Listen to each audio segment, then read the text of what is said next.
Hello, my wonderful students. Today, you're going to learn all the vocabulary that you need to negotiate confidently and successfully.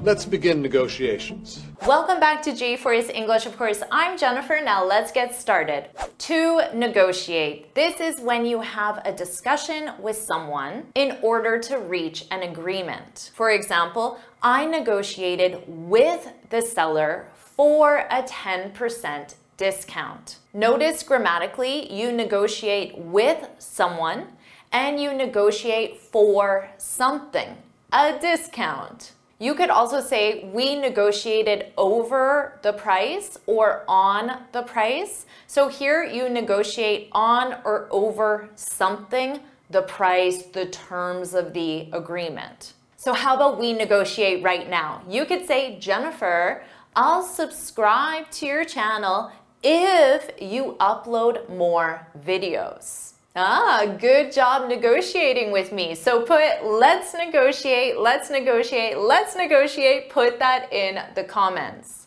Now let's talk about negotiating the prices of goods and services, what you most commonly negotiate. First of all, these items are usually non-negotiable. Items at brand name physical stores like Walmart, IKEA, or shopping malls in North America are usually non-negotiable. Sure, you can try to negotiate, but don't be surprised if they say no or are confused because you're negotiating at Walmart. But don't worry, because there are many items that are usually negotiable in North America. More expensive items like real estate, cars, furniture, jewelry, artwork are almost always negotiable. Services like home renovations, landscaping, or consulting are usually negotiable. Or goods and services at independent stores or non-physical stores. For example, street vendors, booths, kiosks, or souvenir shops. Have fun and try to negotiate. First, let's talk about asking if a price is negotiable. This is a great place to start. You can ask, is there any room for negotiation on the price? Any room for negotiation? Is the price flexible? Now for this one, you'll get a yes or no.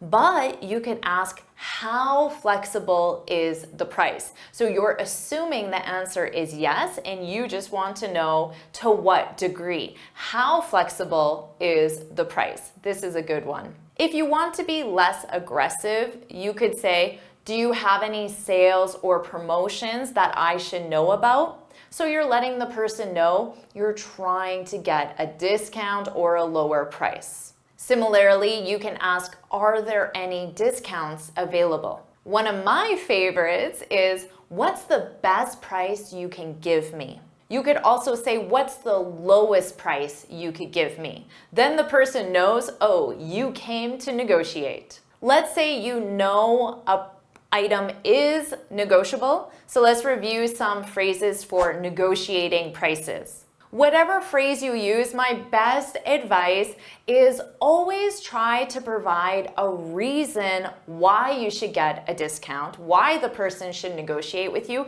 and make it a win-win for both parties. Then you're more likely to get a yes. If I buy two, can you give me 30% off? Another tip, always ask for more of a discount than you expect. So if you would be happy with a 10% discount, we'll ask for a 30% discount. Notice the grammar here. We have if plus subject plus present simple, followed by can plus subject plus base verb to form the question. Let's say you're buying a car. You could say, if I buy this at full price, can you give me free maintenance for 1 year? Now, free maintenance could be worth more than a 5 or 10% discount, so that's a great way to make it a win-win. If I pay cash, can you give me 15% off? In North America, 10 to 15% tax is added to the sticker price, the price you see. Tax is not included. So negotiating 10 to 15%, the amount of the taxes, is a great place to start. Here's a nice win-win. If I give you a great review on TripAdvisor, can I get this for $100? So you let the seller know what price you want to pay. Another way to make it a win-win is just compliment the seller. This is beautiful, but it's out of my budget. Would you accept $250? You could also use will you accept. Oh, Pamela, it's beautiful, but it's a little out of my price. Would is for possibility and will is for certainty. With negotiating, it is more common to use would. Would you accept? Would you give me? You can also use would you be willing to, which I know is a longer structure, but it's very common. Would you be willing to accept $300 if I recommend your store to others? Pay attention to this sentence structure. Would, subject, be willing, infinitive. And then next we have our if clause. If, subject, present simple. Now let's review some phrases to say that something is non-negotiable. Maybe you're the seller and you can use these phrases, or you're the buyer, but you need to be prepared when you hear these phrases from the seller. Generally, sellers will not be offended if you try to negotiate unless you try to offer them an extremely low price that is just offensive. But they'll be friendly and probably say something like, sorry, I'd love to help you, but our prices are non-negotiable. Our prices aren't negotiable. Notice there are two different phrases: to be not negotiable or to be non-negotiable. They mean the exact same thing and both are very common. Here's a very natural one. I wish I could help you, but my hands are tied. This is an idiom. Sorry, buddy. I wish I could help you. My hands are tied. My hands are tied. This means I'm unable to act or decide because of external forces. So if the seller says this to you, my hands are tied, then most likely the seller doesn't have the authority to give you a lower price. They just work at the shop. They don't set the prices. They just sell you the item. Someone else controls the prices. My hands are tied. This is a very useful one. How about this one? Sorry, I don't have any wiggle room. Wiggle room on the price. That's fun to say. Wiggle room. I don't have any wiggle room on the price. Wiggle room represents the ability to change or flexibility. So if you don't have any wiggle room, it means you don't have any flexibility. So it's another way of saying my hands are tied. I'm unable to do anything about the prices. The seller might say, our prices are already the lowest they can go. This is the seller's way of trying to reassure you that you're getting a good price and at the same time saying they're not willing to negotiate. So it's a powerful phrase. The seller might say, if I could, I would. If I could give you a discount, I would give you a discount. If I could, I would. Now, implied in this is, but I can't. But most likely they won't say that. If I could give you a discount, I would, but I can't. That's implied. It doesn't have to be said, but that's what this means. So you tried to negotiate, the seller said no. So let's talk about some phrases for you when you want to stand your ground. To stand one's ground, this is when you maintain your position, your beliefs, or your opinion, especially when you're opposed. So if you stand your ground, it means I said I want a 10% discount. I'm not willing to buy this without a 10% discount. That is you standing your ground. And often this is required to be a successful negotiator, although it can be quite uncomfortable. You can say to the seller, I understand. I understand your hands are tied. I understand you don't have any wiggle room. Whatever the seller just said, I understand.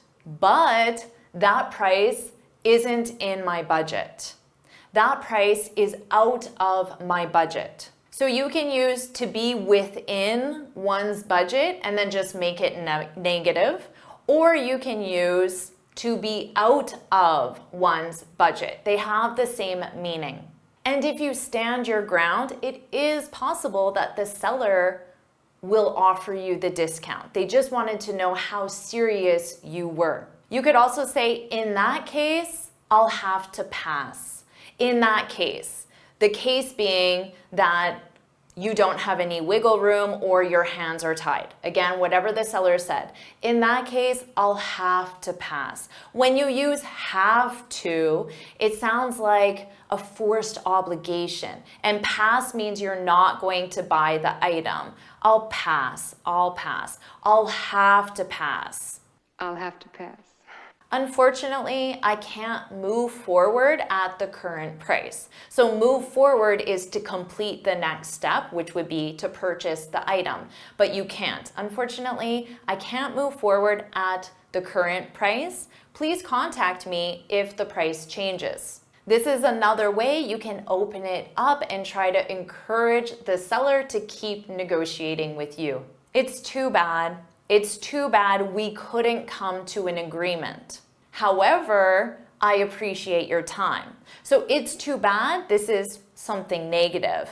I appreciate your time, that's positive. So we use however to connect the two opposing ideas, the negative and the positive. However, I appreciate your time. Have a great day. As a note, make sure you end your negotiations on a positive note by saying something nice. I appreciate your time. Have a great day. Because you never know when the seller's opinion or position may change. And if you're polite, they'll be more likely to negotiate with you. You could say, I'm sorry we couldn't work this out. Sorry, we couldn't work something out. When you work something out, it means you find a solution to a problem. The problem being, what I want to pay is less than what you want to receive. I'm sorry we couldn't work this out. And then add thanks anyway to be more polite and end on a positive note. So are you ready to get out there and start negotiating? Put let's negotiate in the comments. And of course, make sure you like this video, share it with your friends, and subscribe so you're notified every time I post a lesson. And you can get this free speaking guide where I share 6 tips on how to speak English fluently and confidently. You can click here to download it or look for the link in the description. And I have another lesson where you'll learn professional phrases that you need to know, so watch it right now.